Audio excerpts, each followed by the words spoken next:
요엘서 2장 28절부터 읽었는데 28절은 지난 시간에 우리가 이미 상고를 했죠. 이제 우선 28절부터 32절까지의 말씀을 우리가 어떻게 봐야 되는가? 이제 이것이 문제입니다. 이것을 이제 베드로가 사도행전 2장에 이 말씀이 오순절 성령이 임하신 후에 요엘서에 기록된 이 28절에서 32절까지의 말씀을 인용을 해서 성령이 임하시는 역사인 것을 말씀하고 있고, 또 한 가지는 이제 23절에 보면 이른 비와 늦은 비에 대해서 말씀하고 있잖아요. 이른 비와 늦은 비. 이 이른 비와 늦은 비라는 것이 뭐냐? 이것이 이제 지금 28절부터 32절까지의 말씀을 이른 비와 늦은 비의 역사로 말씀하고 있는 거예요. 그러니까 이른 비와 늦은 비, 이것이 에레미야서 5장 24절을 보면은 추수 기한을 정하시는 하나님이시라면서 이른 비와 늦은 비를 또다시 말씀하셔요. 에레미야서 5장 24절에. 그러니까 이른 비와 늦은 비가 어떠한 비냐, 이제 이것이 이제 성격이 드러나는 것이죠. 우선 이것은 단순한 농사에 대해서 말씀하시는 것이 아니라 하나님의 자녀들의 구원과 관계된 말씀이고, 이른 비는 오순절 성령의 역사가 임하신 것을 말씀하는 것이고, 늦은 비는 추수 때에 임하시는 성령의 역사, 이제 그것은 요한계시록에서 7영으로 말씀하고 있죠. 그것이 확연하게 딱 구별되게 말씀하신 겁니다. 우선 이 28절부터 32절까지의 말씀을 구체적으로 우리가 들어가지 않는다 할지라도 이른 비와 늦은 비, 그리고 에레미야서 5장 24절에 추수 기한을 정하시는 하나님이라고 말씀하시면서 그때도 이른 비와 늦은 비의 역사를 말씀하고 있어요. 그러니까 이른 비는 오순절 성령의 역사인 것이고, 늦은 비는 7영으로 충만케 하시는 역사를 말하는 거예요. 그러므로 이와 같이 늦은 비의 역사에 우리가 다 해당하는 자여야 된다라는 것을 우선 우리가 먼저 염두에 둬야 되는 것이고, 그러한 하나님의 말씀에 우리가 믿음으로 연합되어져서 끝까지 이제 남은 자가 되어야 되는 것이죠. 그래서 이제 28절을 지난 시간에 상고한 것처럼 이것은 오순절 성령 강림의 사건이다. 모든 육체에게, 만민에게, 모든 육체에게, 즉 육체로 살고 있는 하나님의 자녀들에게 예수 그리스도를 믿음으로 죄사함을 받게 하시고 거룩한 자가 되게 하셔서 성령이, 그리스도께서 부어주시는 성령이 임하시는 것이고, 그 하나님의 전이 임하시면서 이제 그들이 하나님의 의의 열매를 맺게 되어졌을 뿐 아니라 이제 자녀의 신앙, 청년의 신앙, 늙은이, 아비의 신앙에까지 이제 성숙되어져 가는 것을 말하고 있다. 자녀들이라는 것이 육신의 나이를 말하는 것이 아니잖아요. 육체에게 성령을 부어주시면 새 피조물이 되죠. 새 피조물로서의 자녀, 그러니까 영적인 생명이 자녀의 신앙인 자, 젊은이, 청년의 신앙인 자, 그리고 늙은이, 아비의 신앙인 자, 이것을 말씀하고 있는 것이다. 그리고는 이제 예언한다, 꿈을 꾼다, 또는 환상을 본다는 것이 이제 무엇을 의미하느냐, 이걸 이제 지난 시간에 이제 쭉 설명을 드렸어요. 그리고서는 이제 29절, 그때에 내가 내 영으로 내 남종과 여종에게 부어주리니 저희가 예언할 것이요. 이제 사도행전 2장 18절 말씀이죠. 그런데 이제 오늘날 교회에서 이 사도행전 2장 18절 그리고 요엘서 2장 29절 이 말씀을 오순절 성령의 사건으로 다 이루어졌다라고 거의 다 그렇게 해석을 합니다. 늦은 비, 추수 때의 늦은 비의 역사라는 것을 전혀 깨닫지를 못하고 있다, 이런 의미인 겁니다. 그리고서는 이제 남종과 여종들을 그럼 누구냐? 이들은 구약의 선지자다. 지금 이게 구약의 선지자, 구약의 선지자들을 말씀하시는 겁니까? 그런 것이 아니잖아요. 이것은 구약의 선지자들을 말씀하시는 것이 아니죠. 오순절 성령 이후의 사건에 대해서 지금 말씀하고 있는 거예요. 그런데 이것을 이제 일부 해석하기를 구약의 선지자들에게 일반 백성들과 달리 특별히 하나님의 성령을 그들에게도 부어주시고 구별해서 차별화시켰다, 뭐 이렇게 이야기를 해요. 그건 전혀 이제 이야기가 되지 않는 겁니다. 왜 말씀이 구약으로 다시 돌아가요? 지금 오순절 성령 사건 이후에 하나님의 신이 임하는, 성령이 임하시는 사건인데 다시 구약으로 돌아간다는 것은 말이 안 돼요. 그리고 이제 또 어떤 해석은 어떻게 하는가? 이제 문자대로 해석을 하는데 남종과 여종이라서 남자 노예, 여자 노예, 하나님께서는 이렇게 종이나 이런 자들을 구별하지 아니하시고 그들에게도 하나님께서 자비를 베풀어 주셔서 그들에게도 성령을 부어 주신다. 이렇게 이제 해석을 합니다. 이것도 말이 안 되는 얘기죠. 왜냐? 갈라디아서 3장 28절 이하를 보면 종이나 자주자나 남자나 여자나 다 이제 그리스도 안에서 하나라고 말씀하고 있어요. 새로운 피조물이요 그리스도 안에서 이제는 영원한 생명으로 사는 존재로 바뀌어진 거예요. 우리가 지금 육체로 사는 자가 아니잖아요. 우리가 남자 여자로 사는 자가 아니잖아요. 새 피조물로 사는 자예요. 그것은 남자도 아니고 여자도 아니고 유대인도 아니고 헬라인도 아니고 그럼 종도 아니고 자주자도 아니다. 성경에서 딱 말씀하고 있는 거예요. 새 피조물이요 새 생명으로 사는 자죠. 그런데 무슨 새 생명 가운데 남종이 있고 여종이 있고 그렇습니까? 그런 의미가 전혀 아니다 이겁니다. 이제 그러면서 이것이 이제 주의 초림으로 다 이루어졌다. 이제 그렇게 얘기를 하는데 그러면은 그 다음 말씀이 이제 더 문제가 돼. 여호와의 크고 두려운 날 피와 불과 연기 기둥 이거 어떻게 주의 초림으로 이루어진 사건이냐 이겁니다. 그거는 있을 수가 없는 얘기죠. 주의 초림은 여호와의 크고 두려운 날이 아니에요. 여호와의 크고 두려운 날은 주의 재림의 때죠. 왜요? 이제 그때는 만주의 주로 심판의 주로 이 땅에 오시기 때문에 그러는 겁니다. 그러므로 이 18절, 이 29절, 요엘서 2장 29절 이하의 말씀은 지금 어디를 말씀하고 있는 것이냐? 이거는 추수 때의 늦은 비의 역사요. 환난 날에 하나님께서 이제 기름 부어 주시는 역사인데 그때는 7명의 기름 부어 주시는 역사를 나타내고 있다라고 보아야 정확한 겁니다. 또 여기서도 이제 오늘 요엘서 2장 29절에서도 그때라고 말씀하고 있잖아요. 이 그때라는 의미는 뭐냐? 그것은 이제 오순절 성령에 강림하셔서 자녀의 신앙에서 청년의 신앙, 그리고 늙은이, 장로, 아비의 신앙에 자라게 하신 때를 말하고 있는 겁니다. 이게 그때라는 것은 그것을 말하는 거예요. 그리고 남종과 여종이라는 것은 하나님의 종으로 사역할 자들을 말하는 것이고 하나님의 종으로 사역할 자들은 자녀의 신앙에서 종으로 삼을 수는 없죠. 청년의 신앙에서 종으로 삼을 수도 없죠. 그것은 늙은이, 장로, 아비의 신앙보다 더 높은 영적인 수준에 있는 자들이 하나님의 종들이 되는 것이죠. 그러니까 이것은 이제 자녀, 청년, 아비의 신앙을 넘어선 자들을 말하는 거예요. 그러니까 그와 같은 장로의 신앙, 아비의 신앙에 이르게 되어진 그때를 말하고 있는 것이지 이것은 이 문장은 지금 그것을 의미하고 있는 것이죠. 그때라는 것은 그와 같이 아비의 신앙에 이르러진 그때에 그 가운데서 하나님께서 택하셔서 남종과 여종으로 세우시고 그들에게 또 내 신을 즉 7영을 부어주실 것이며 그들이 어떻게 한다고요? 예언을 한다. 이제 이것이 사도행전 2장 18절에는 예언을 한다라고 말씀을 하고 있죠. 그러니까 남종과 여종들의 환난 날에 1260일 동안 예언하게 되어지는 이와 같은 사건을 우리에게 계시하고 있는 겁니다. 그리고 이제 환난 날에는 요한계시록에서는 이제 7영을 말씀하시잖아요. 이 7영이라는 것은 성령의 기름 부음이 받은 후에 7영으로 더 충만하게 하시는 역사를 말씀하고 있는 거예요. 우리가 사도행전 6장을 보면은 이제 7 집사가 성령의 충만함을 받죠. 믿음과 성령의 충만함을 받아요. 이제 은혜 시대에 믿음과 성령의 충만함을 받게 되어지면은 뭐 전혀 문제가 없는 거예요.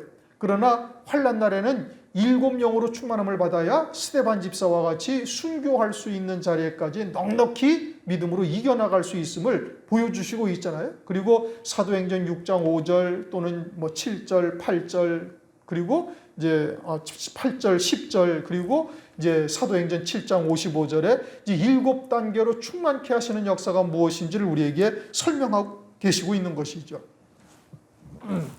그러므로 늦은 비의 역사는 오순절 성령 강림 사건과 동일한 사건이 아니다.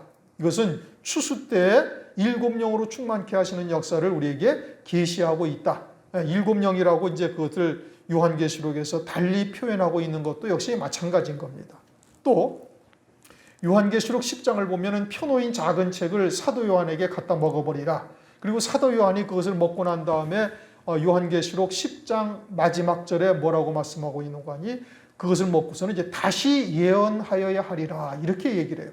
그리고서는 이제 11장에 들어와서 두 증인에게 이제 갈대와 같은 이제 잣대로 잴 수 있는 청량할 수 있는 말씀의 갈대를 주죠. 갈대를 주어서 그들로 하여금 성전에서 예배하는 자, 성전과 제단에서 경배드리는 자, 예배드리는 자를 청량하라고 이렇게 말씀을 하셔요. 말씀의 잣대를 그들에게 주고 그들이 1260일 동안 예언하게 되어지는 것을 이제 두 증인이 그렇게 예언하게 되는 것을 사도 요한을 통해서 대표로 우리에게 계시해 주고 있는 겁니다.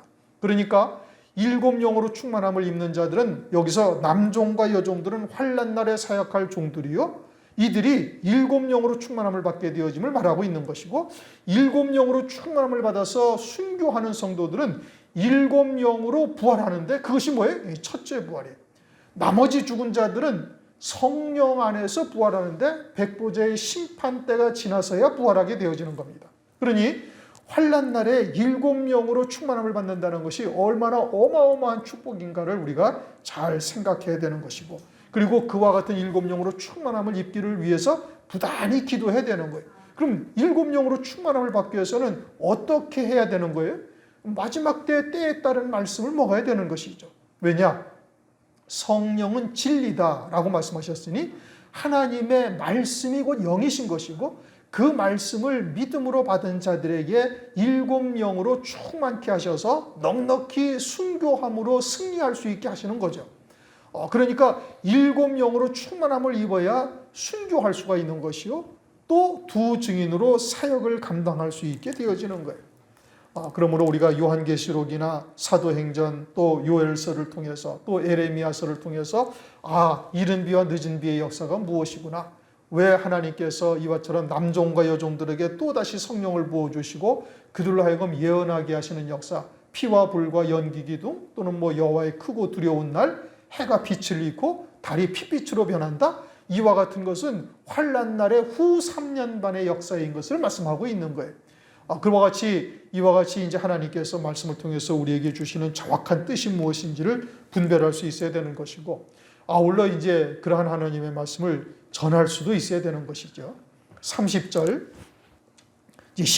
29절은 그겁니다. 그때 언제? 아비의 신앙에 이르게 되어진 자들에게 내가 또 내 신으로 남종과 여종들에게 부어줄 것이요. 이것은 일곱 영으로 충만케 하시는 역사요. 환난 날에 사역할 두 증인 14만 4천의 종들에게 부어주시는 일곱 영의 역사다라는 것을 말씀하고 있는 겁니다. 왜냐? 그것은 그 뒤에 이어지는 말씀들이 후 3년 반에 이와 같이 이제 하나님의 진노의 심판이 있음을 우리에게 계시해 주고 있고 이건 환난과 관계되어져 있다라는 것을 확증하는 이제 말씀이기 때문에 그런 겁니다. 30절 내가 이적을 하늘과 땅에 베풀리니 곧 피와 불과 연기 기둥이라. 피와 불과 연기 기둥이다. 계시록 8장 7절을 보면 첫째 나팔이 불 때 피 섞인 우박과 불이 땅으로 쏟아져요. 그렇게 피 섞인 우박과 불이 쏟아지는데 이것은 출애굽 때에 있었던 재앙과 비슷한 것을 우리에게 그림자로 출애굽의 역사에서 보여주고 있는 겁니다.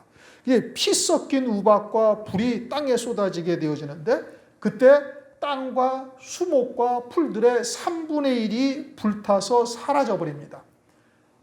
그런데 첫 번째 나팔이죠. 우리가 이미 이제 요한계시록을 참고를 해서 첫 번째 나팔은 첫 번째 인을 다르게 설명하고 있는 겁니다. 첫 번째 인은 총론적인 역사고 우리에게 설명하시는 것이고 첫 번째 나팔은 같은 사건을 객관적으로 다른 시각에서 보시고 보여주시고 있는 내용이죠. 그러니까 환란이 시작되면은 그럼 하늘에서 그냥 피 섞인 우박과 막 불이 떨어지는가?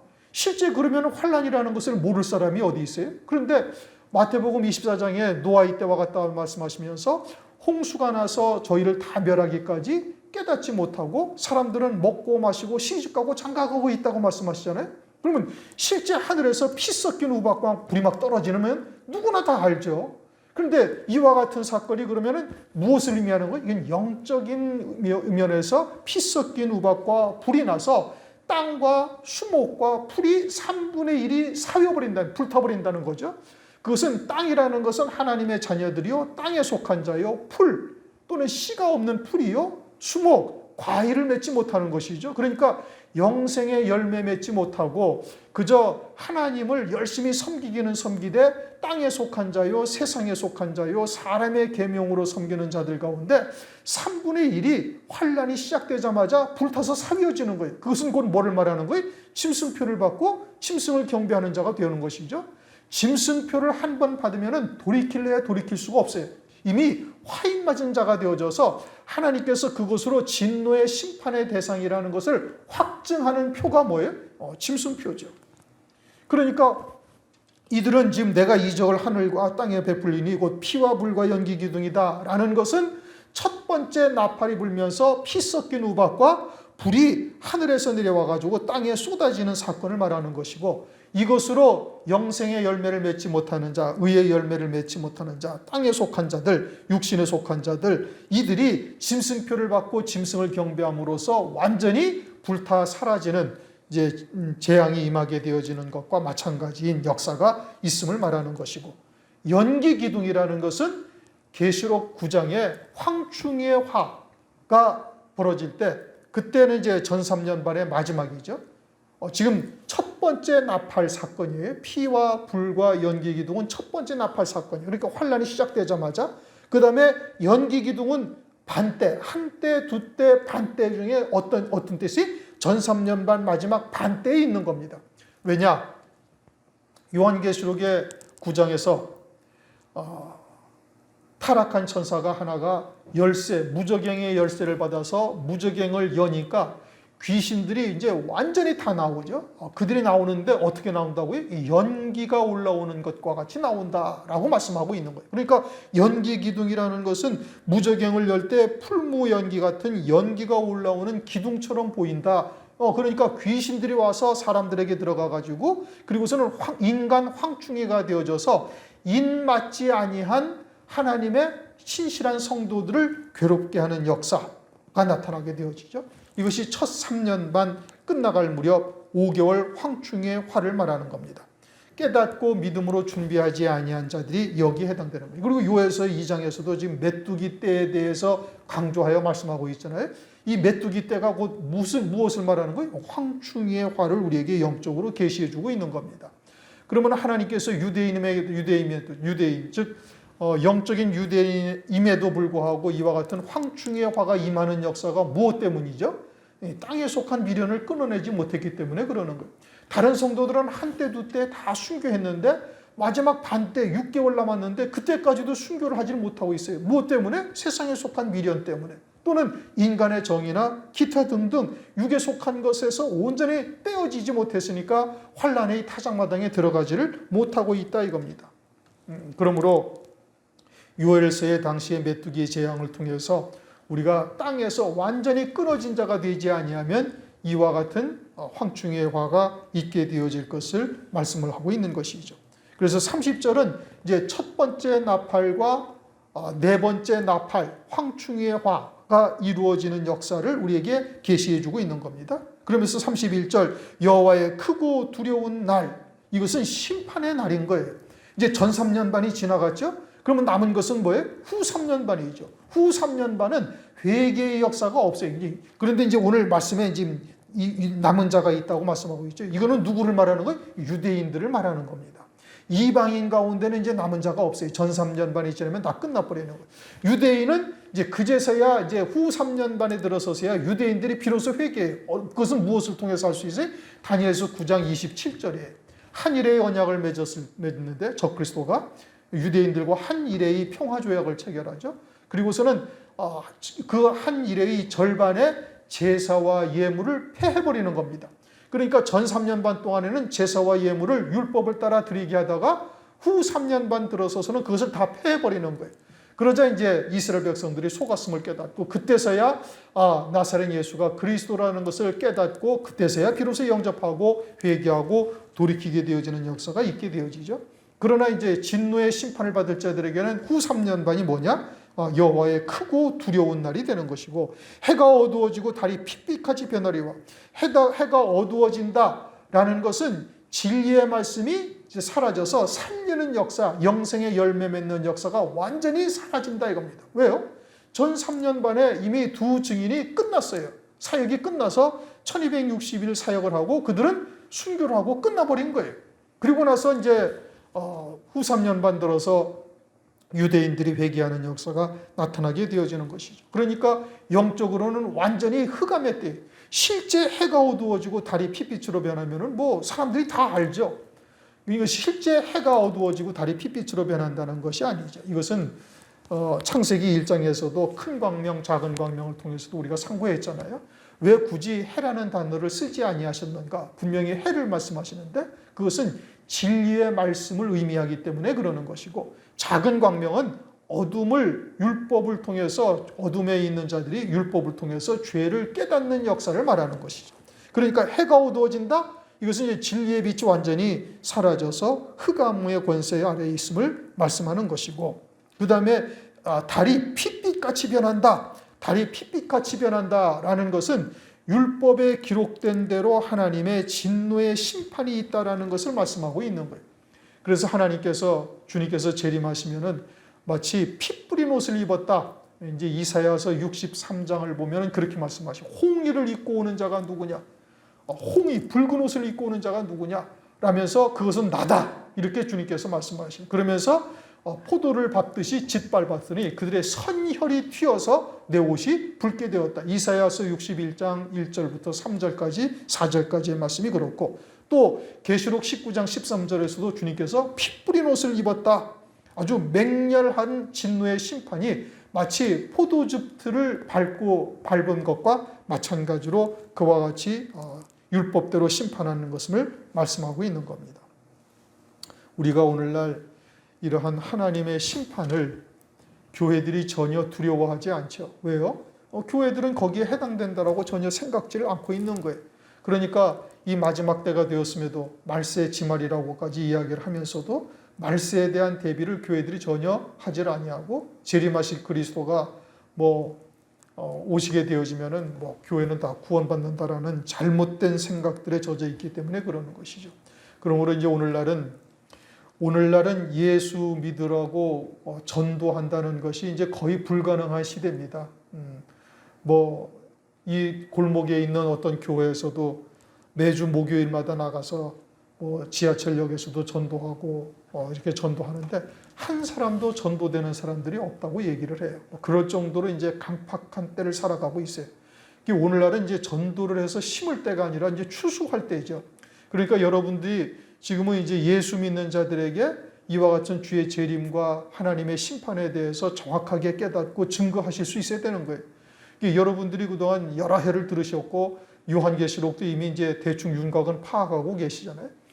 그러니까 그와 같은 말씀들을 여러분들이 이제 증거해서 하나님의 백성들, 택한 백성들이 이런 진노의 심판의 자리에서 벗어날 수 있어야 되는 거예요. 택하신 자들을 하여금.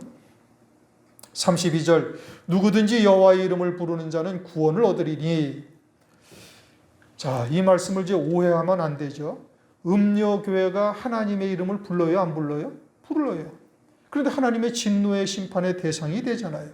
그러니까 하나님의 이름을 부른다라는 것이 무엇을 의미하느냐? 이것은 하나님의 약속의 말씀 안에 있는 자, 진리 안에 있는 자를 의미하고 있는 겁니다. 다시 말하면 말세에 이루실 하나님의 구원의 뜻을 깨닫고 있는 자가 하나님의 이름을 부르는 자예요. 음료교회도 하나님의 찬양하잖아요. 그들도 다 교회라는 이름으로 예수 그리스도의 이름으로 기도하고 성령 충만을 외치고 있고 하나님 여호와 하나님 앞에 찬양하며 예배드린다고 다 하고 있단 말이에요. 그럼 그들은 하나님의 이름을 부르는 자예요? 아니에요? 부르는 자죠. 부르는 자인데 그들은 하나님의 진노의 심판의 대상이 되는 거예요. 그러면 여기서 여호와의 이름을 부른다는 것은 무엇을 말하는 거냐? 그것을 생각해야 되는 거예요. 이것은 진리, 마지막 때에 따른 말씀이 무엇인지를 깨닫고 그 말씀을 믿음으로 받은 자예요. 그들을 말하는 거예요. 그들 가운데 이 부르는 자는 어떻게 된다? 구원을 얻게 되어진다. 결국은 이 환난을 통해서 하나님께서 구원하는 자는 이제 전 3년 반에 이방인의 구원이요. 그들은 이 마지막 때에 따른 말씀으로 말세를 대비하고 재림하실 그리스도를 소망하던 자들이 이와 같이 구원을 얻게 될 것이고, 이는 나 여호와의 말대로 시온산과 예루살렘에서 피할 자가 있을 것이며, 시온산과 예루살렘, 이것은 진리 안에 있는 자인 것이고, 이제 구체적으로는 환란 날에 후 3년 반에 유대인들, 혈통적 유대인들이 회개하고 구원받게 되어질 것을 말씀하고 있어요. 전 3년 반은 이방인 가운데 시온산과 예루살렘에서 피할 자가 있을 것이요, 후 3년 반에는 유대인들이 그와 같이 예수를 그리스도로 믿고 돌아오게 되어질 것을 말씀하고 있는 겁니다. 남은 자 중에 나 여호와의 부름을 받을 자가 있을 것입니다. 그래서 이제 남은 자를 하나님께서 두시는 거예요. 엘리야 때에도 남은 자가 있었잖아요. 남은 자 7,000명을 두셨다라고 하나님께서 말씀하시. 이사야 이때에도 이사야서 1장을 보면 하나님께서 남은 자를 두지 아니하셨으면 우리가 소돔과 같고 고모라와 같았을 것이라 그렇게 말씀하셔요. 이사야서 17장에 가서도 14절인가에서 감람나무 가지 끝에 두세 개 나무과 같겠고 무성한 감람나무 가지 끝에 4-5개 나무과 같으리라. 그렇게 남은 자를 하나님께서 두시겠다라고 말씀하고 있어요. 사도 바울도 이와 같은 말씀을 인용을 해서 마지막 때에도 남은 자가 있을, 은혜로 남은 자가 있을 것을 말씀하고 있죠. 또 베드로전서 1장 5절에도 말세에 은혜를 입기로 예비된 자들이 있음을 말씀하고 있어요. 그러니까 이 말세에 우리와 같이 남은 자가 있다라는 것을 우리가 기억해야 되는 것이고, 내 주위에 이와 같이 남은 자들이 있다면 여러분들이 하나님의 말씀을 증거해서 그들을 살리고 이 마지막 때 구원의 길로, 그들을 생명의 길로 인도해야 할 사명이 우리에게 있는 겁니다. 우리가 먼저 하나님께서 이러한 말씀을 주시고 믿음으로 받게 하셔서 이겨나갈 수 있게 하시는 이유가 뭐냐? 가장 우선은 우리가 어린 양의 생명책의 농명이 되어야 될 것이고, 그 다음에는 이러한 말씀을 증거해서 다른 영혼을 살리는 일을 하라고 주신 거예요. 그리고 이제 이미 여러분들에게 주어진 말씀이 주변에 있는, 여러분들 주변에 있는 사람들에게는 충분히 증거할 수 있을 정도로 여러분들에게 하나님께서 은혜를 베풀어 주신 거예요.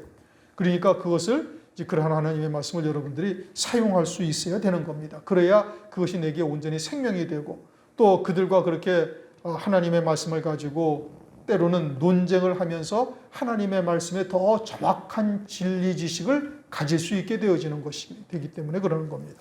그래서 남은 자 중에 나 여호와의 부름을 받을 자가 있을 것입니다. 우리의 구원은 하나님의 은혜로 말미암아 되는 겁니다. 남은 자도 내가 지혜로워서 남은 자가 되는 거 아니잖아요. 내가 기도를 많이 해서 남은 자 된 거 아니잖아요. 하나님의 은혜예요. 그냥 택하신 자에게 하나님께서 하나님의 말씀을 듣게 하시고, 그리고 그것을 믿음으로 받게 하시고 끝까지 그 말씀에 붙들려 살아가게 하시는 거예요. 말씀을 생각나게 하시고 가르치시고 말씀에 붙들려 믿음으로 살아갈 수 있도록 은혜를 우리에게 베풀어 주시는 겁니다. 그러므로 이 말씀에 우리가 그와 같은 하나님의 은혜를 더욱더 감사하시면서, 이제는 이 시간이 얼마 남지 않았으니 이제는 이러한 말씀을 이웃에게, 또 형제들에게, 친구들에게, 친지에게 또는 증거해서 이제는 한 영혼이라도 내 주변에 멸망받는 자가 없어야 될 것이죠. 이제 그와 같은 일을 위해서 우리에게 하나님께서 진리 지식을 더해 주시고 또 성령으로 충만함을 더하시되 7영으로 더욱더 충만케 하셔서 하나님의 말씀을 증거할 수 있기를, 이 시간 통성으로 잠시 한 2-3분 정도 기도하시겠습니다. 오늘은 함께 이제 주여 삼창하시고 기도하는 시간을 오늘은 생략을 하고, 이 시간 오늘 말씀을 잘 들으신 바대로, 은혜 받으신 대로 한 3-4분 정도 오늘 말씀대로 은혜를 기도하시고 마무리 기도를 제가 하고 그리고 마치도록 하시겠습니다. 기도하시겠습니다.